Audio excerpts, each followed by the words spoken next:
శ్రీశైలంలో నీళ్లన్నీ రాయలసీమకు ఇవ్వగలిగితే రాయలసీమ ప్రతి ఎకరాకు నీళ్లు ఇచ్చే అవకాశం వస్తుంది. అందుకే ఈరోజు దీని మీద కాన్సన్ట్రేట్ చేస్తున్నాం. వంశధార, నాగావళి, చంపావతి పూర్తి చేస్తాం.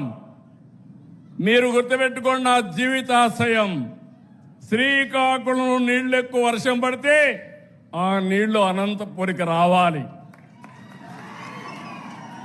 అది ఎట్లా వస్తుందంటే అక్కడి నుంచి నేరుగా గోదావరికి వస్తుంది, గోదావరి నుంచి కృష్ణాకు వస్తుంది, కృష్ణా నుంచి నల్లమల సాగర్కు వస్తుంది. అన్ని అనుకూలిస్తే శ్రీశైలానికి కూడా లిఫ్ట్ చేయొచ్చు, లేకుంటే బనక చెర్లకు తేవచ్చు. తెస్తే అది దేశానికే కాకుండా ఈ రాష్ట్రానికి ఒక గేమ్ చేంజర్ గా తయారవుతుందని చెప్పి కూడా నేను మీకు తెలియజేస్తున్నా.